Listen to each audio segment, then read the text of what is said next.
Barbara Brownlee is the Managing Director of Westminster Builds. It's a new property development company set up by Westminster City Council. So, Barbara, tell me about the new company. How's it structured? How's it funded? And what sort of targets do you have to meet? Okay, Peter. Westminster Builds is wholly owned by Westminster City Council, and that is the key to the company: single shareholder, local authority controlled council. So it is set up to be at the heart of the council and very much controlled by Westminster.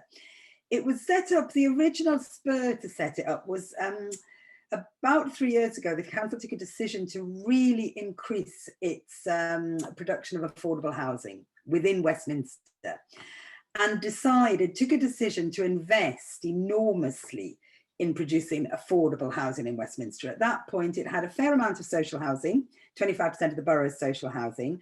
Obviously, it has some housing right at the other end of the scale, but very little in that middle bit where an ordinary working person could afford to rent or buy.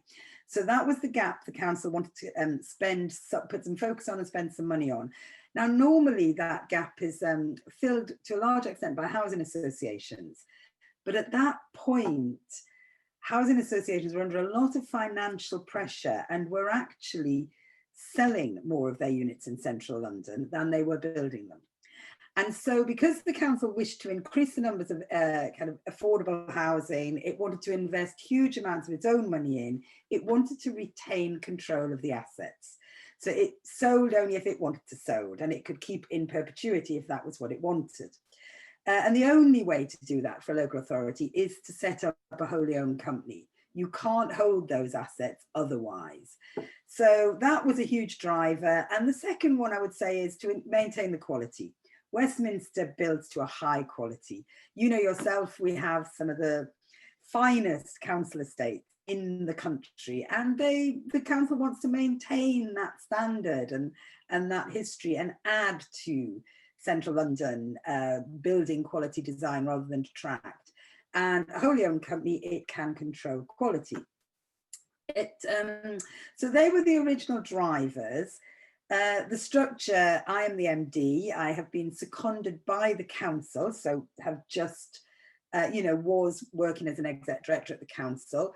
We have a board, all currently from either council officers or members, no independence at all yet. And we're debating that point. The chair is a member, but we are absolutely clear that we are not going to go off on an independent path. We are not looking to do that. We are looking to develop for the council. So to that end, we use all of the seconded staff through the council: finance staff, development staff, letting staff. We actually don't employ anybody directly. We use seconded council teams. In Westminster, we have an incredibly professional development team under a great development director, a guy called James Green, which has been built up over 3, 4, maybe 5 years of really hard work, putting a team together, about 50 strong. That covers all the development professionals, and we deliver a lot ourselves as council, so we use that team. One of the things we've discovered through our work in the last few years is not only does it give the council the ability to retain its own affordable assets, it actually is also able to deliver in high-risk situations.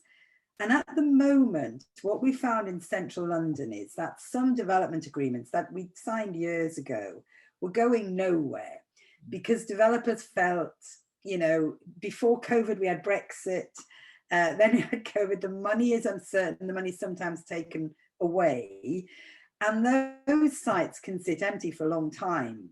And we realized that what we could do with our own company was step in and take that risk and be the partner in a JV and fund some developments or take sales risk in some developments.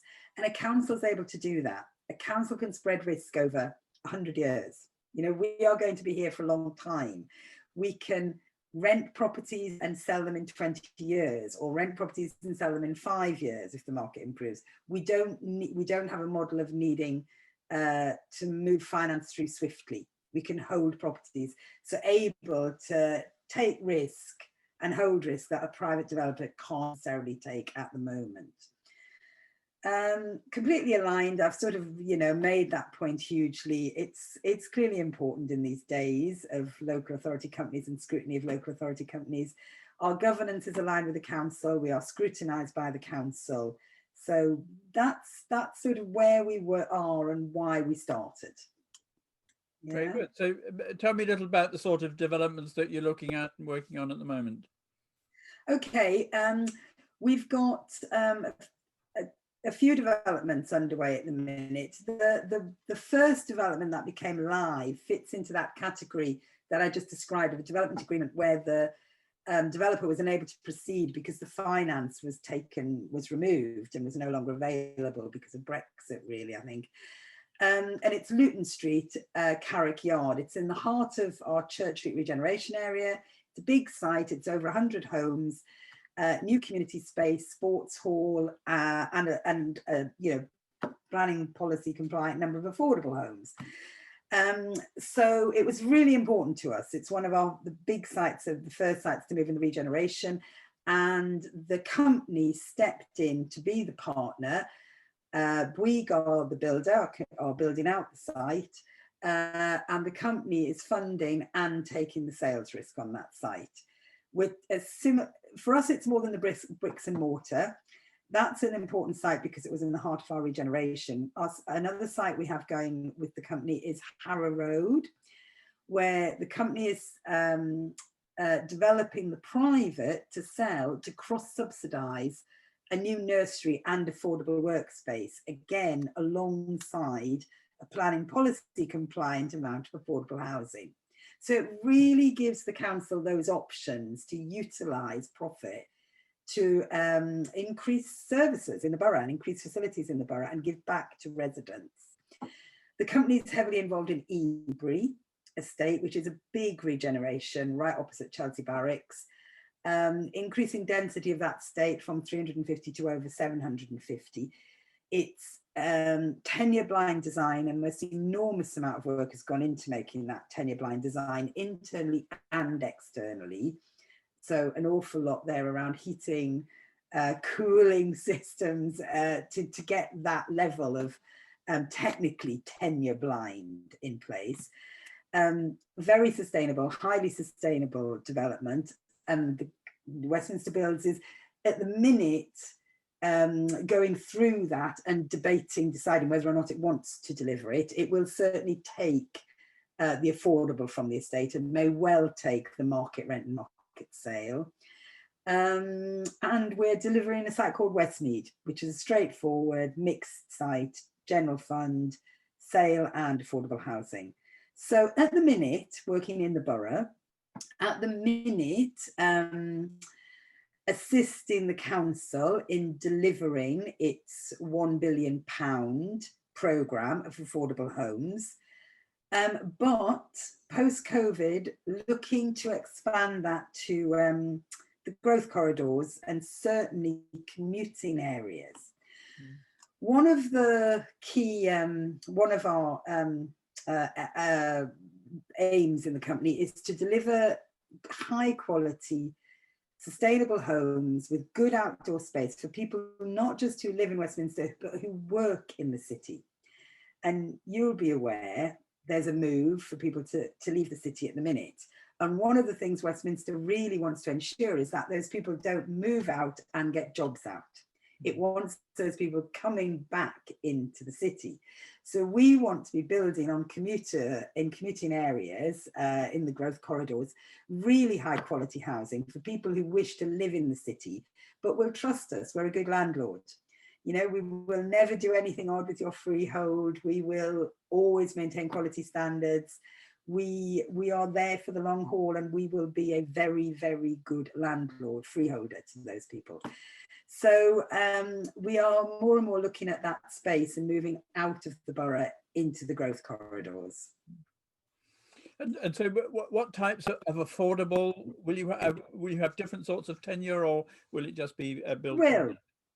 We will. One of our golden rules is we are not moving out to take any council Section 106 housing. That isn't ours, that belongs to wherever we're working, and we absolutely know that. And so we would never go into an area without talking to a council, and we would certainly never want to take their Section 106 at all element of their housing. What we would want to do is take the private, build out or forward fund, the private, the for sale or the market rent. And what we want to do eventually is develop within our portfolio the ability to do sub-market rent and sub-market sale. Now that obviously depends on having schemes that bring in more finance on one scheme so that you can subsidise on another scheme. But we're always talking outside of the Section 106. We will do outright sale, outright market rent, and we will do sub-market sale and sub-market rent in what we're calling a Westminster ladder of opportunity. We developed this idea on Ebury, where we wanted to close the gap between really the Section 106 housing, the social and the planning policy compliant affordable, and the market housing. The gap in Westminster is ridiculous. It's huge. In other areas, it is not as, it's not so cliff-like. In Westminster, it really is. And so we developed this idea of a ladder of opportunity for housing. And that is one of the things the company is going to develop. Now, it does depend on its commercial venture. It has to remain financially viable. So it isn't subsidising that housing from anywhere except other housing that it has built and sold or built and manages. But over time, we want the portfolio to be able to do that. So you're working with what you describe as innovative architects.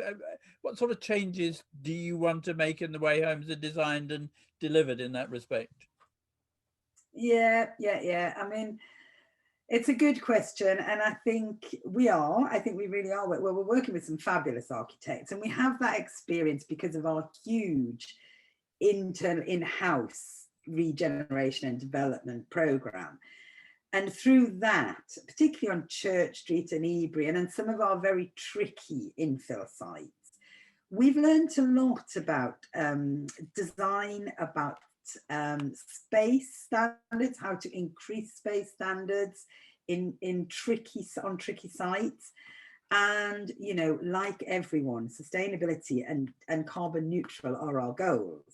Now, that is really easy to say. And one of the hardest things, and anyone who says it isn't hard at the minute, I just think they're not deeply in the carbon neutral space, because as soon as you start moving into that, it is a huge challenge. It's a huge challenge to build, and we all know we don't want concrete, but you can't build a timber frame any higher than, I can't remember, 11 stories, something, all of this. So what are we building with, it's so that we are working, we've got the ability, because we have some big internal regeneration development schemes, to really push the boundaries and experiment and work with some incredible professionals. We're working with Arab, we're working with Arcadis, who are really looking at materials for us. I mentioned heating and cooling systems on Ebury, and one of the big difficulties that we're working with architects to get over is that kind of gap that exists, Peter, between building regulations and technology. And we're working with building regulations that on a scheme like Ebury, for example, say you can never open your windows to cool your flat because the noise from the railway and the noise from the road, you'll never meet your noise standards. That's it. You've got to do it technically inside the building. Fine. But to do that in a way which works in the middle of Westminster, Pimlico, opposite Chelsea Barracks, on a mixed tenure site where you are going to sell for very, very high values, and you are going to have council rent, and you want all the stuff in the middle, and you want them to be the same, right? And you have to produce a heating and cooling system that works for all of those tenures. Is one of the biggest challenges I think we've ever faced. So we're examining that with architects and engineers at the moment. So I think everything about sustainability and tenure neutrality is a real challenge for architects, engineers, the whole team, the whole professional team, but we are right there trying to push the boundaries. You know, we'll do ground source heat pumps, we'll have, we have an enormous amount we have a heating and cooling system that will work in £1 million houses for sale that has to work for council tenants. We have big debates about whether we want to build passive house, right? It's easy to say we should be building passive house. I think Ealing at the minute are doing some great stuff with passive house. Right, couple of things. You need a contractor. You need a contractor who can build passive house. Fine to design it. There's not that much being built. There's definitely a financial premium on it. The targets for a contractor are so huge and onerous. You know, they have to get that airtightness to such a degree. They're going to put a premium on that. I would, anyone would. And then people have to live in them. And they have to remember you can't ever just open your window. And that isn't, you know, there's an enormous amount, I think, to play with in that space. So that's one of the things we're pushing our architects around, all of those areas. And then space. If anything, the last few 9 months, 6 months have taught us is people need space. So we want to build decent size homes. We want to always do decent outside space. We want to be part of an area to place make. We want to make pocket parks and public realm of incredible high quality. One of the things we've said, I've done development for too long.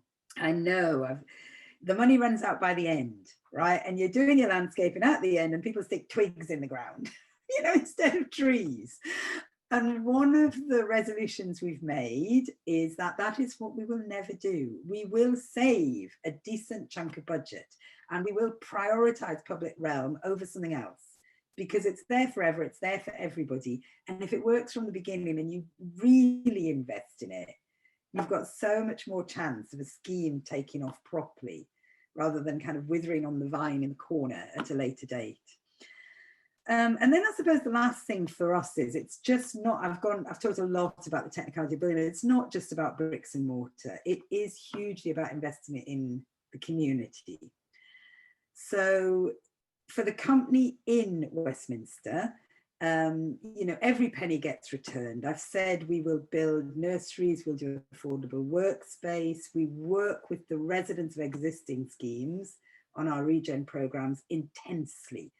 On Ebury and Church Street, everyone gets to come back when they want to come back to a regen scheme without question. Our leaseholders are enabled to come back through the council, through council financing schemes. So we take very seriously supporting existing communities and we put huge job programs and affordable workspace around everything we do with housing. So it's about more than just building the homes for us. So that's our kind of innovative work. Our workspace on Ebury is fabulous, our affordable workspace. The architects there, I think the residents thought they'd gone mad at the beginning, you know, the colours, the scaffolding, the use of shingling, it's fabulous. It works well. It works well for workspace. Yes, and as you say, you're in it for the long term, so you need to build it well in the first place, don't you? We do. You're absolutely right. We do. Yeah, and then kind of in a way, that's the glory. I mean, Westminster has that at its heart, that culture. I mean, the whole culture of the council is, if you look at the public realm and, you know, it's in it for the long term. It does high quality public realm. It does high quality housing design. It wants to be at the top of whatever it's trying to do. So I think that's an incredibly lucky place for the company to be. And we know we're fortunate. We are backed by, you know, a council which is, the company is currently fully funded by the council. All finance is made available to the company on commercial terms. It has to be to satisfy state aid requirements. And that's fine. That's it has to match all investment the council might make into the company, has to match other investments that its treasury might make. But unlike other places, Westminster is used to making treasury decisions and investing its funds for the good of its long-term residents and services, and so is used to taking those decisions and evaluating those financial decisions, and is able to do that and willing to do that, and is very entrepreneurial when convinced it is making the right investment. So, you know, the company is also in a very good financial environment to go forward. Clearly, you have to make your case, and we have to win a case. And there are lots of cases to be made in a borough like Westminster, as with any other public sector organisation. You know, your money can go in a lot of ways and it isn't limitless. So the company has to make a good case around returns, long-term investment, rental income, etc., etc. But we have a business plan that is about delivering 2,000 homes and break even by 2030.